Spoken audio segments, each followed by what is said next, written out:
The morning I discovered my wife was cheating, I was hungover and fixing our broken porch light like some suburban cliché.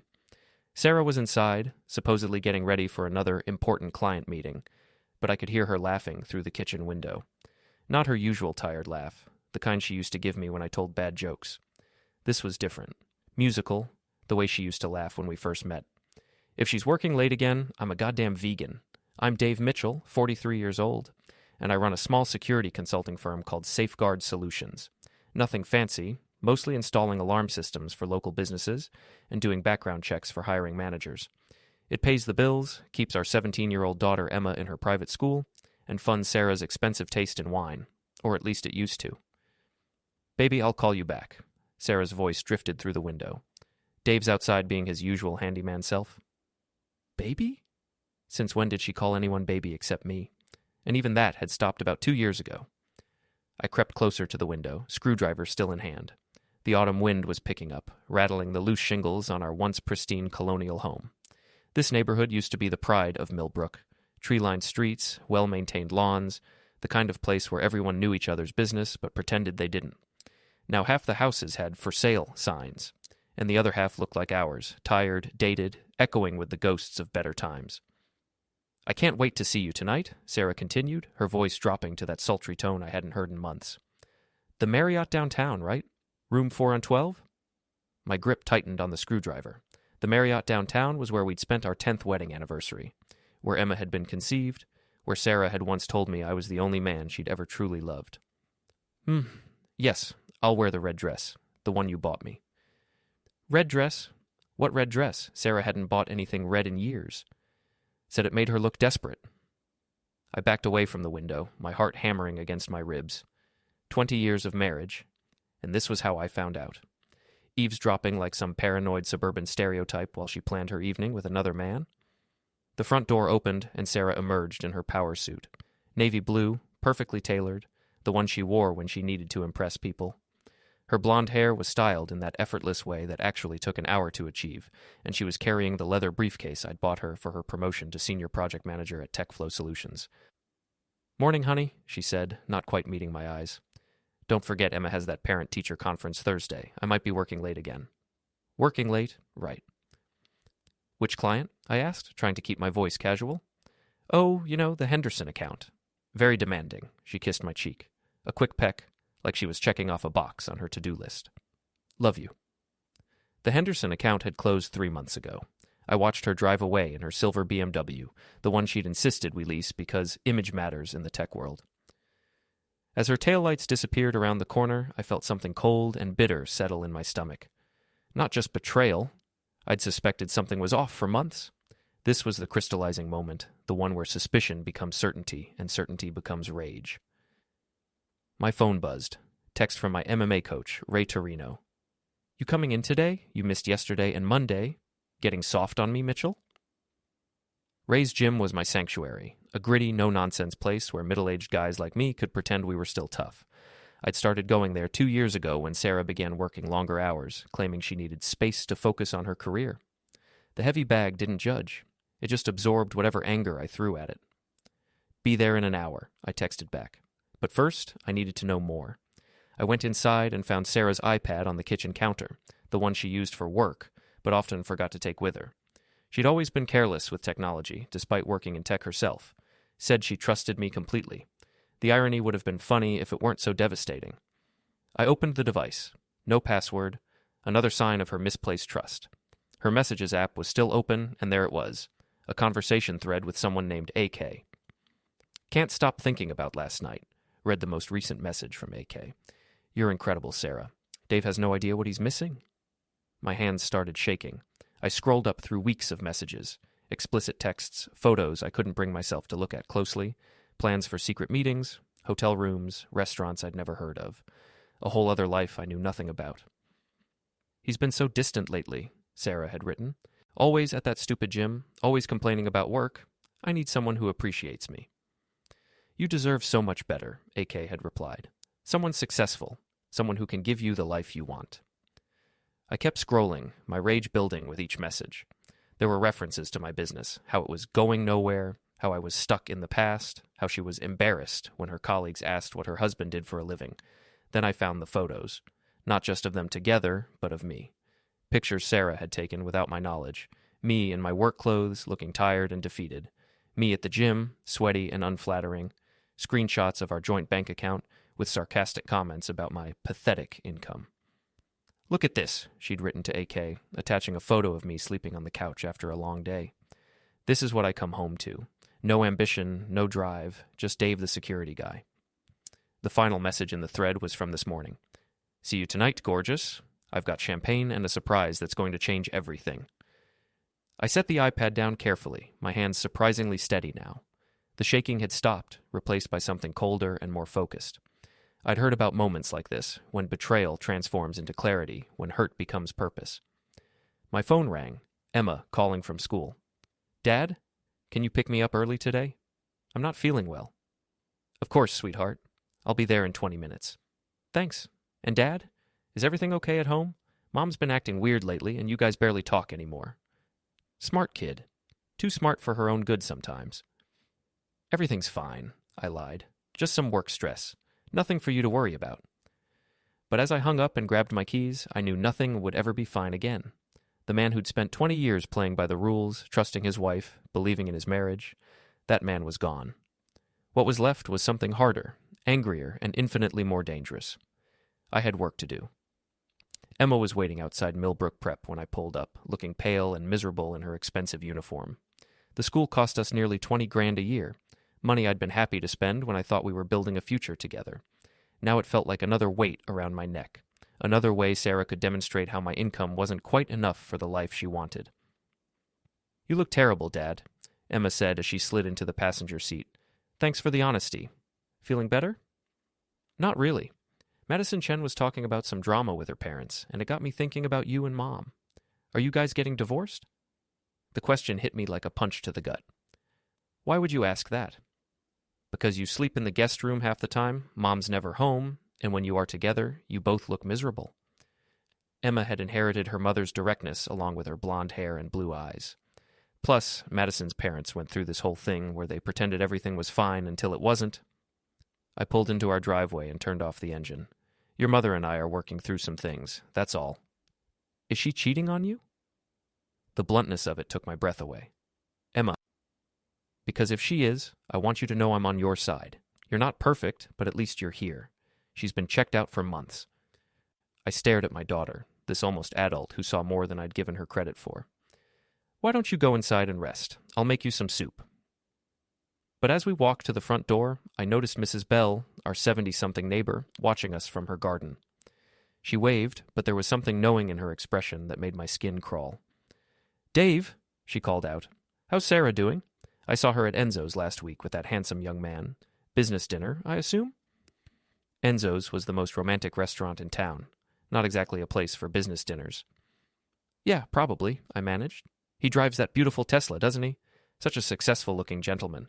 You must be proud to have such important clients." Emma shot me a look that said she'd heard every word. Inside the house, I made grilled cheese and tomato soup while Emma did homework at the kitchen table. Normal, domestic activities that felt surreal given what I'd discovered. I kept thinking about those messages, about Sarah's laughter this morning, about the way she'd kissed my cheek like she was saying goodbye to a roommate. My phone buzzed. Text from Sarah. "Working late again tonight. Don't wait up." I almost laughed. The audacity was breathtaking. "Dad?" Emma looked up from her calculus homework. "Can I ask you something?" "Shoot." "If someone was betraying you, like really betraying you, what would you do?" "Hypothetically?" "Sure." I thought about it, stirring the soup.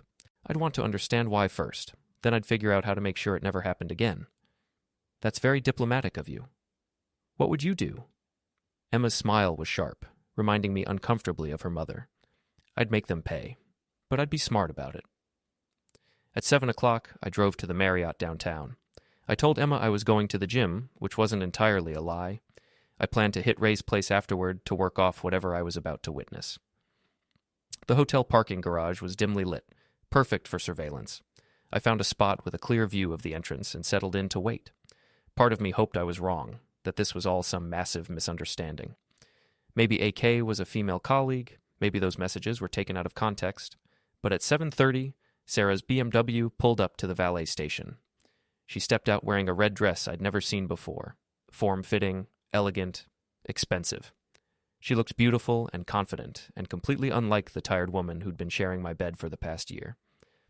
5 minutes later, a white Tesla Model S pulled up behind her. The driver who emerged was everything I wasn't. Tall, lean, probably 10 years younger than me, wearing a suit that cost more than my monthly mortgage payment. He had dark hair styled perfectly and the kind of confident smile that came from never having to worry about money. He kissed Sarah right there in front of the hotel, his hands on her waist, her fingers tangled in his hair. 20 years of marriage, and she'd never kissed me like that, not even in the beginning. I took photos with my phone, my hands steady despite the rage building in my chest. Evidence. I'd need evidence for what was coming. They walked into the hotel together, his hand on the small of her back, her head tilted toward him like he was the most fascinating person in the world. The way she used to look at me when we were dating, when I was the one with potential, when she believed in our future together. I waited in the parking garage for 2 hours, taking more photos when they finally emerged. More kissing, more touching, more evidence of my wife's complete betrayal. When the Tesla pulled away, I followed it at a distance. The car led me to Beacon Hill, one of the most expensive neighborhoods in the city. The driver pulled into the circular driveway of a massive colonial mansion, the kind of place Sarah and I used to drive past on Sunday afternoons, making jokes about the people who live there. More money than sense, she'd always said. I bet they're miserable. Apparently, she'd changed her mind about rich people. I parked across the street and watched the house. Lights came on in what looked like a home office on the second floor. Through the window, I could see the man moving around, probably checking emails or managing his portfolio or whatever successful people did at night. My phone rang. Sarah. Hi, honey. Just wanted to let you know I'll be really late. This client is incredibly demanding. No problem. Emma and I had a nice evening. Good. Oh, and Dave, I might need to travel next week. There's a conference in Chicago that could be really important for my career. Of course there is. What's that supposed to mean? Nothing. Just that you've been traveling a lot lately. This is important, Dave. Some of us are trying to build something bigger than a small-town security business. The dismissal in her voice was like a slap. Right. Well, have fun with your demanding client. I will. Love you. She hung up before I could respond. Not that I would have said it back. I sat in my car for another hour, watching the mansion, taking more photos, planning my next move. The old Dave would have confronted Sarah directly, would have tried to work things out, would have gone to marriage counseling and pretended this was something we could fix. But the old Dave was gone. What remained was something tougher and more determined, something that knew the only way to handle betrayal was to repay it with interest. I drove to Ray's gym, even though it was almost closing time. The place was nearly empty, just a few diehards working the heavy bags. Ray was in his office, going over the books. You look like hell, he said when I walked in. Feel worse. Woman trouble? Ray had been through 2 divorces. He could smell marital discord from a mile away. Something like that. You want to talk about it, or you want to hit something? Hit something, definitely hit something. I spent the next hour destroying a heavy bag, working through 20 years of frustration and disappointment and rage. Ray spotted me, offering the occasional word of encouragement or correction, but mostly just letting me work through whatever was eating me alive. Feel better? He asked when I finally stopped, sweat pouring down my face. Getting there. Good. Because whatever you're planning, make sure you think it through first. Angry men make stupid decisions. Who says I'm planning anything? Ray's smile was grim. I've seen that look before. Just remember, the best revenge is living well. Everything else is just noise. But as I drove home through the empty streets of Millbrook, I knew Ray was wrong. Living well was what I'd been trying to do for 20 years. Where had it gotten me? A cheating wife, a daughter who pitied me, and a business that barely kept us afloat. No, the best revenge wasn't living well. The best revenge was making sure everyone who'd betrayed you understood exactly what they'd lost, and I was just getting started. The next morning, Sarah was gone before I woke up. She'd left a note on the kitchen counter. Early meeting, we'll call later. S, not love Sarah or even XOXO, just S, like she was signing a business memo. Emma was eating cereal at the kitchen table, still in her pajamas. Mom left at like 6 this morning. She was on the phone the whole time, giggling like a teenager. Maybe she's excited about work. Dad, seriously? You're still pretending you don't know what's going on? I poured myself coffee and sat across from her. What do you think is going on? I think Mom's having an affair with some rich guy, and you're too nice to do anything about it. Emma's directness was brutal, but I was starting to appreciate it. Madison's dad hired a private investigator when her mom started acting weird. Found out she was sleeping with her yoga instructor. And then, what happened? Divorce. But Madison's dad got everything because he had evidence. Her mom ended up in a crappy apartment, and the yoga instructor dumped her for someone younger. Smart kid. Scary smart. Emma, I want you to know that whatever happens between your mother and me, it won't change how much I love you. I know, Dad, and for what it's worth, I think she's an idiot. You're not perfect, but you're loyal. That's rare. After Emma left for school, I spent the morning researching AK from Sarah's messages.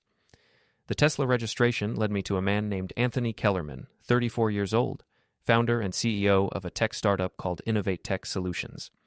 His LinkedIn profile was a masterpiece of corporate narcissism.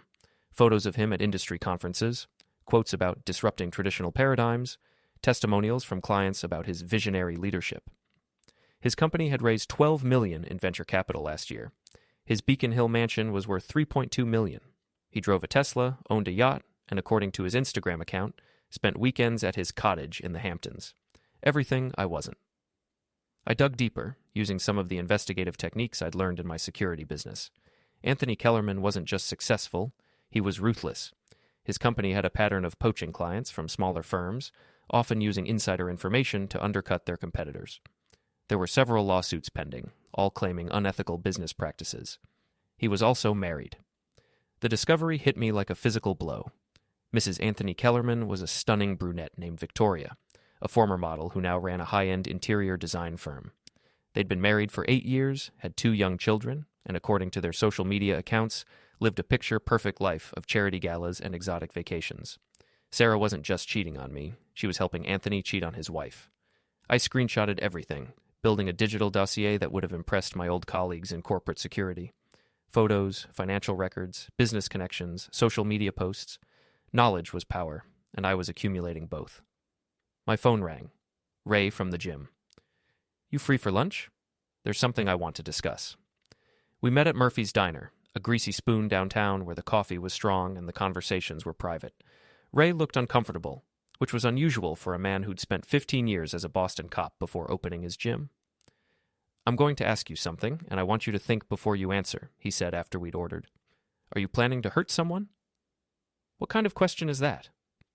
The kind I ask when one of my guys walks in looking like he wants to hurt someone, then spends the night digging into how to ruin lives. I never said I was researching anything. You didn't have to. I've seen that look before, Dave. On cops who were about to cross lines they couldn't uncross. I stirred my coffee, considering how much to tell him. Ray had been a good friend for 2 years, but this was bigger than friendship. My wife is cheating on me. I figured. What are you going to do about it? Make sure she understands what she's throwing away. And the guy? Him too. Ray leaned back in his booth. Dave, I'm going to give you some advice, and I want you to really hear it. Revenge feels good in the moment, but it's like drinking poison and expecting the other person to die.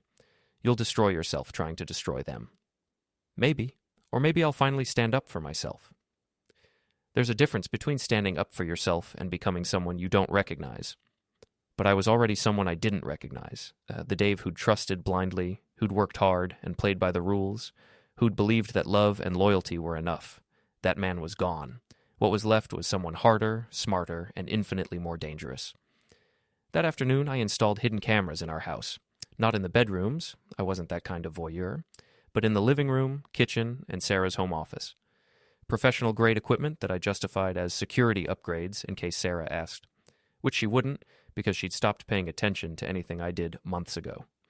I also installed tracking software on her phone and iPad, using techniques I'd learned during my brief stint doing corporate espionage investigations. Sarah was terrible with technology despite working in tech. She used the same password for everything, never updated her security settings, and trusted everyone completely. Her trust was about to become my weapon. Emma came home from school in a foul mood. Madison Chen is spreading rumors about our family, she announced, dropping her backpack on the kitchen floor. What kind of rumors? That Mom's having an affair with some rich guy, that you're too pathetic to do anything about it, that we're probably going to lose the house. The casual cruelty of teenage gossip was breathtaking. What did you tell her? I told her to mind her own business, But Dad, other people are talking too. Mrs. Bell has been calling Mom that poor woman and giving me these pitying looks. I'm sorry you're dealing with this. I'm not sorry, I'm angry, and I think you should be too. That evening, Sarah came home at her usual time, 7:30, just late enough to miss dinner, but early enough to maintain plausible deniability. She was glowing with the kind of happiness that comes from being desired, from feeling young and attractive and alive. How was work? I asked, watching her closely. Exhausting. The Henderson project is really demanding. The Henderson project that had ended 3 months ago. When do you think it'll be finished? Hard to say. Could be weeks, maybe months. She poured herself a glass of wine, the expensive Pinot Noir she'd started buying recently. I might need to work this weekend too. On Saturday? That seems excessive. Dave, this is important. Some of us have ambitions beyond small-town security work. There it was again, the casual dismissal, the implication that my work, our life, wasn't good enough for her anymore. Right. Well, Emma and I will find something to do. Good. Oh, and I need to go shopping tomorrow, for work clothes. Professional image is everything in this business.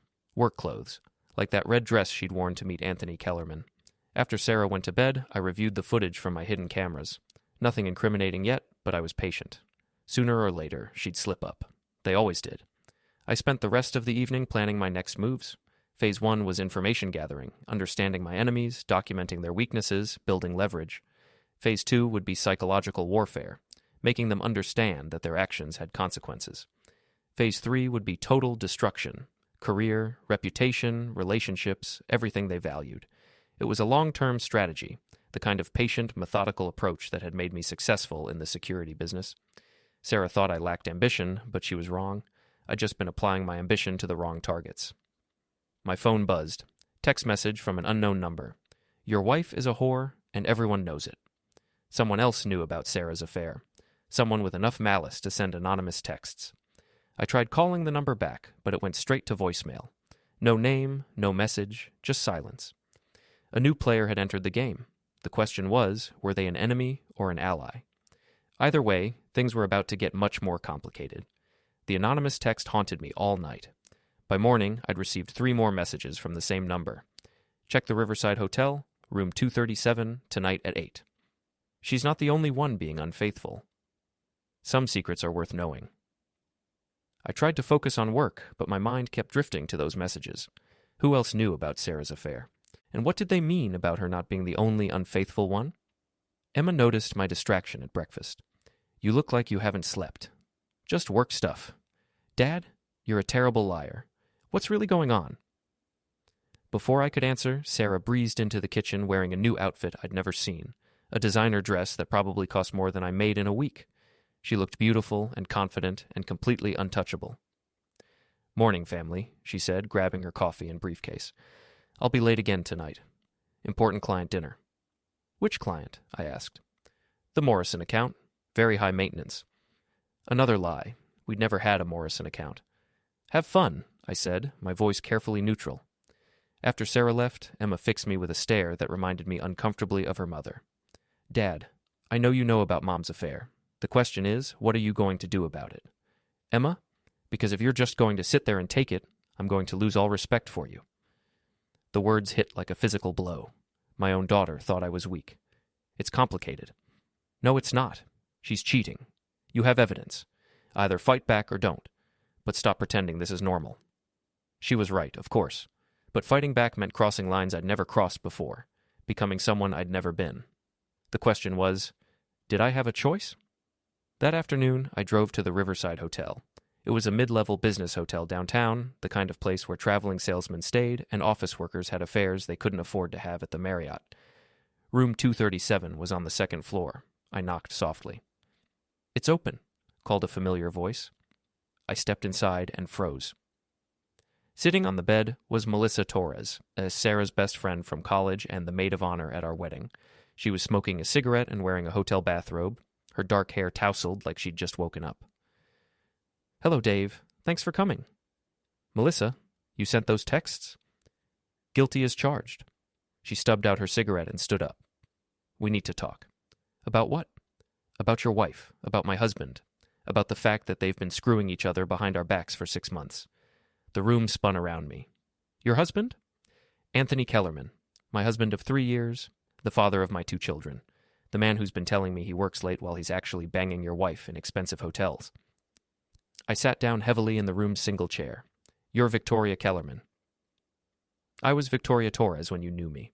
I kept my maiden name professionally, but legally I'm Mrs. Anthony Kellerman, and my husband is destroying my marriage with your wife. The pieces clicked into place. Melissa had been Sarah's college roommate, her closest friend, the one person Sarah trusted completely. They'd stayed in touch over the years, had lunch occasionally, shared the kind of intimate friendship that comes from knowing someone's deepest secrets. How long have you known? I asked. About the affair, 2 weeks. About my husband's pattern of cheating, much longer. Melissa lit another cigarette, her hands shaking slightly. Anthony has a type, married women, preferably ones with something to lose. He gets off on the power dynamic, the risk, the thrill of stealing someone else's wife. And Sarah? Sarah has always been ambitious. She married you because you were safe, stable, the kind of man who'd support her career and give her beautiful children, but she never stopped wanting more. The casual brutality of it took my breath away. So this was always going to happen? Eventually. You're a good man, Dave, but you're not enough for her. You never were. I stared at Melissa, trying to process what she was telling me. Why are you telling me this? Because I want them both to pay.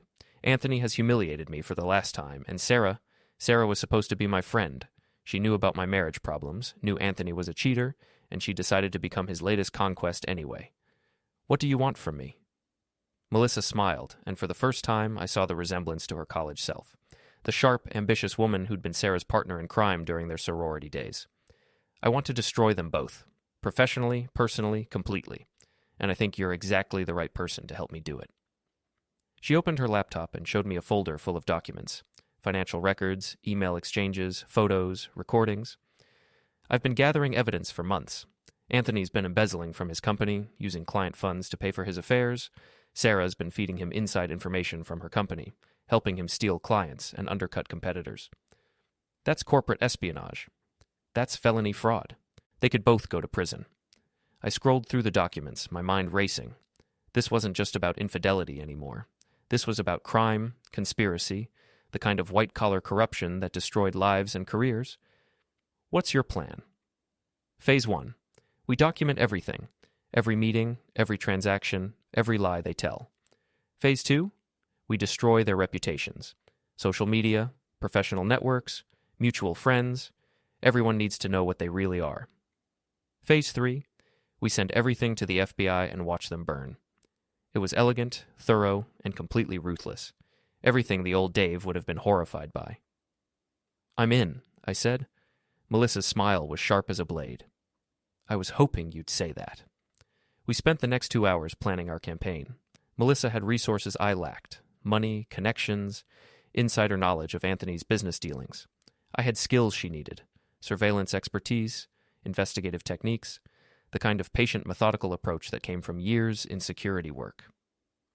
There's one more thing, Melissa said as I prepared to leave. Tomorrow night, they're planning something special. Anthony's taking Sarah to his yacht for a romantic weekend. He's going to ask her to leave you. The words hit like a punch to the gut. How do you know? Because he told me. Anthony likes to confess his sins, especially when he's drunk. He thinks it makes him seem tortured and romantic. What do you want me to do? Nothing. Let them have their romantic weekend. Let Sarah make her choice. But make sure you're recording when she comes home and tells you she wants a divorce. And then? Then we show the world who they really are. I drove home in a daze, my mind reeling from everything Melissa had told me. Sarah wasn't just cheating. She was planning to leave me for a man who was stealing from his own company, using her to commit corporate espionage, and had a history of destroying marriages for sport. Emma was waiting when I got home, sitting at the kitchen table with her homework spread out in front of her. You look different, she said. Different how? Angrier, more focused, like you finally decided to stop being a victim. Maybe I did. Good. Because Mom called while you were out. She's going away for the weekend. Business trip to Martha's Vineyard. Martha's Vineyard, where Anthony kept his yacht. What did you tell her? That you and I would have a great time without her. And Dad? Yeah? Whatever you're planning, I hope it hurts. That night, I couldn't sleep. I kept thinking about Melissa's words. You're a good man, Dave, but you're not enough for her. You never were. Maybe she was right. Maybe I'd never been enough for Sarah, never been the kind of man who could hold her attention or satisfy her ambitions. But I was enough for this. I was enough to make her pay for 20 years of lies, for destroying our family, for throwing away everything we'd built together. The old Dave would have tried to save his marriage. The new Dave was going to destroy everyone who'd betrayed him, and he was going to enjoy every minute of it. Sarah left for Martha's Vineyard on Friday morning, kissing my cheek with the same perfunctory affection she'd shown for months.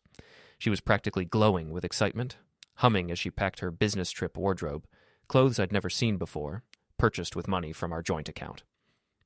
"I'll be back Sunday night," she said, wheeling her suitcase to the door. "Don't wait up. Have fun with your client." She paused, something flickering in her eyes. For a moment, I thought she might confess everything, might give me the chance to forgive her and try to rebuild what we'd lost. Instead, she smiled. "I will. This could change everything for us, Dave. For our future." Our future. She was talking about leaving me for Anthony Kellerman while pretending it was about career advancement. The audacity was breathtaking. After she left, I called Melissa. "They're gone. Are you ready?" "I've been ready for months." We spent Friday and Saturday executing our plan with military precision. Melissa used her access to Anthony's home office to copy financial records that proved he'd been embezzling company funds. I used my surveillance equipment to document their weekend activities, following them to restaurants, hotels, and finally to Anthony's yacht. The photos were devastating. Sarah and Anthony kissing on the deck of his yacht, drinking champagne while the sun set over Martha's Vineyard. Sarah wearing a diamond bracelet I'd never seen before, laughing at something Anthony whispered in her ear. The two of them in various stages of undress, completely oblivious to the telephoto lens capturing their every intimate moment. But the real treasure was the audio. Using a parabolic microphone I'd borrowed from a colleague, I recorded their conversations over dinner at an exclusive waterfront restaurant. "When are you going to tell him?" Anthony asked, his voice carrying clearly across the water. "Soon. After this weekend, I'll know for sure what I want." "You know what you want. You've known for months." "It's not that simple, Anthony. Dave's a good man. He doesn't deserve this." "Good men finish last, sweetheart. You deserve someone who can give you the life you want." "And you can do that?" "I'm worth $12 million, Sarah. My company is about to go public. In 5 years, I'll be worth $100 million. What's Dave worth? What can he offer you besides small-town mediocrity?" "He loves me." Love doesn't pay for first-class tickets to Paris. Love doesn't buy houses in the Hamptons or send kids to Ivy League schools. You're too smart to settle for love. The conversation continued for another hour, with Anthony systematically dismantling 20 years of marriage while Sarah nodded along, seduced by promises of wealth and status. By the end, she'd agreed to ask me for a divorce the following week. "What about your wife?" Sarah asked. "Victoria? She'll be fine. She's got her design business, her trust fund. Besides, she's been suspicious for months. It's only a matter of time before she hires a private investigator and finds out about us." "Aren't you worried about the scandal?" "Scandal sells in my business. The tech world loves a bad boy, as long as he's successful, and I'm very successful." "What about Dave?"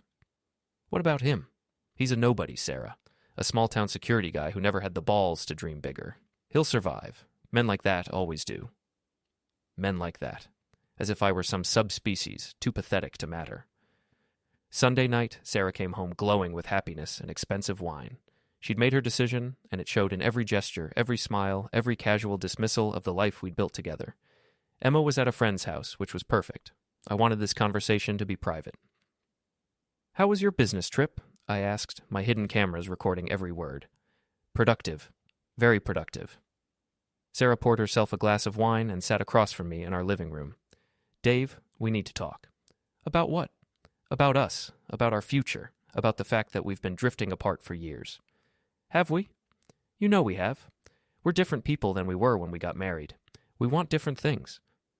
"What do you want, Sarah?" She took a deep breath, steeling herself for what she was about to say. "I want a divorce." The words hung in the air between us. 20 years of marriage, reduced to 5 words delivered with the same tone she might use to order coffee. "Is there someone else?" I asked, giving her one last chance to tell the truth. "Dave, it's a simple question. Is there someone else?" "It's not about someone else. It's about us, about the fact that we've grown apart." "So there is someone else?" Sarah's composure cracked slightly. "There might be. Someone who understands my ambitions, who wants the same things I want." "Like what?" "Success, financial security, a life that's bigger than this." She gestured around our living room, dismissing 20 years of memories with a wave of her hand. And I can't give you that? Dave, you're a wonderful man, but you're not ambitious. You're content with your small business, your small town life, your small dreams. I need more. More like Anthony Kellerman? The color drained from her face. How do you know about your affair? About your romantic weekend on his yacht? About the fact that you've been lying to me for months while you plan to destroy our family? Sarah stood up, her wineglass trembling in her hand. Dave, I can explain. Explain what? How you've been cheating on me with a married man? How you've been stealing company secrets to help him commit corporate fraud? How you've been telling him I'm pathetic while spending my money on clothes to impress him? You don't understand. I understand perfectly. You're a liar, a cheater, and a criminal, and tomorrow everyone else is going to understand it too. I opened my laptop and showed her the photos from the weekend. Sarah and Anthony on his yacht, kissing, laughing, planning my destruction. Her face went white as she scrolled through image after image of her betrayal. You followed me. I documented your crimes. There's a difference. Dave, please, we can work this out. No, we can't. Because tomorrow morning, these photos are going to your boss, your colleagues, your friends, and everyone in Emma's school, along with the financial records proving Anthony's been embezzling and the audio recordings of you two planning to destroy our marriage. You can't do this. I can, and I will. But first, I want you to call Anthony. Right now. Tell him it's over. What? Call him. Tell him you've changed your mind, that you're staying with me. I want to hear you break his heart the way you broke mine. Sarah's hands were shaking as she dialed Anthony's number. I could hear his voice through the speaker, warm and confident and completely unprepared for what was coming. Sarah, darling, I was just thinking about you, about our conversation last night. Anthony, I need to tell you something. What is it? I've changed my mind. About the divorce, about us. I can't leave Dave. The silence on the other end was deafening. When Anthony finally spoke, his voice was cold and sharp. What are you talking about?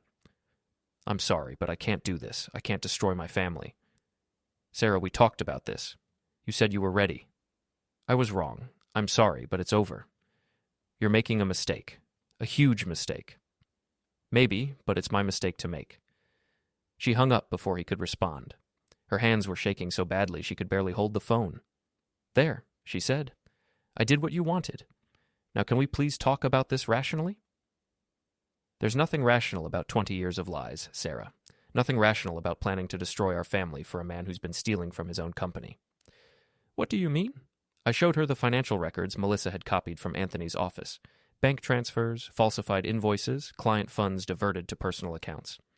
Anthony Kellerman wasn't just a cheater, he was a thief. He's been embezzling for months, using company money to pay for his affairs, his yacht, his expensive gifts to married women like you. The FBI is going to be very interested in these records. Sarah sank into her chair, the full scope of her situation finally dawning on her. Dave, please, you have to understand. I understand everything. I understand that you never loved me, not really. I understand that you saw me as a stepping stone to something better. I understand that you were willing to destroy our family for a man who was using you to commit crimes. That's not true. It is true, and tomorrow everyone else will know it too. My phone buzzed. Text from Melissa. Anthony just called me, screaming about Sarah dumping him. He's falling apart. Phase 2 is ready when you are. Phase 2. The complete destruction of their reputations, their careers, their futures. Sarah, I want you to pack a bag and leave. Tonight. Dave, please. You wanted a divorce. You got one. But you're not getting half of everything I've worked for.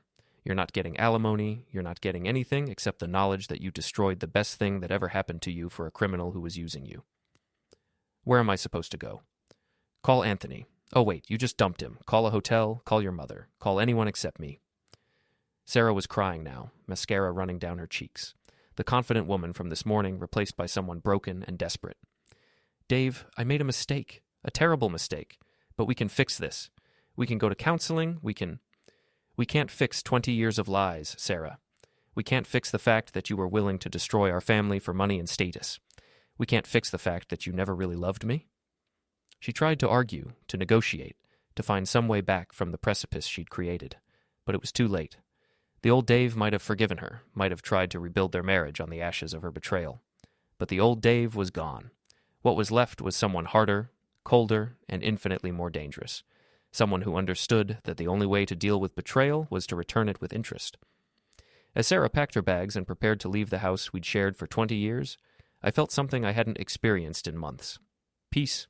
Not happiness, not satisfaction, just the quiet contentment that comes from finally standing up for yourself. My phone rang. Emma calling from her friend's house. "Dad, is it over?" "It's over." "Good. I'll be home in an hour." "Emma, I'm proud of you, for seeing the truth, for standing by me, for being stronger than both your parents." "Thanks, Dad. And Dad, I'm proud of you too. Finally." After Sarah left, I sat in our empty living room and opened my laptop. Tomorrow, I would send the photos, the financial records, and the audio recordings to everyone who mattered. Sarah's boss, Anthony's business partners, the FBI's white-collar crime division, the local newspapers. By the end of the week, everyone would know exactly who Sarah Mitchell and Anthony Kellerman really were. Their careers would be over, their reputations destroyed, their futures reduced to criminal defense attorneys and bankruptcy proceedings. It wasn't revenge, it was justice, and it was exactly what they deserved. My phone buzzed one last time, text from Melissa. "Thank you, Dave, for everything. They're both going to pay for what they did to us." I typed back, "Thank you too, for showing me who I really am." Because that was the truth. Sarah and Anthony hadn't just destroyed my marriage, they'd revealed who I was underneath the nice guy facade, someone capable of patience, planning, and devastating retaliation when pushed too far. Someone who understood that the best revenge wasn't living well. The best revenge was making sure your enemies understood exactly what they'd lost and exactly what it was going to cost them. As I turned off the lights and headed upstairs to bed, I felt something I hadn't experienced in years. Pride in myself. Not for what I'd built or achieved, but for what I'd been willing to destroy when it became necessary. Tomorrow would bring new challenges, new battles, new opportunities to prove that Dave Mitchell was nobody's fool. But tonight, I was content to sleep in my own bed, in my own house, knowing that I'd finally stood up for myself, and that Sarah Mitchell would spend the rest of her life regretting the day she decided I wasn't enough for her.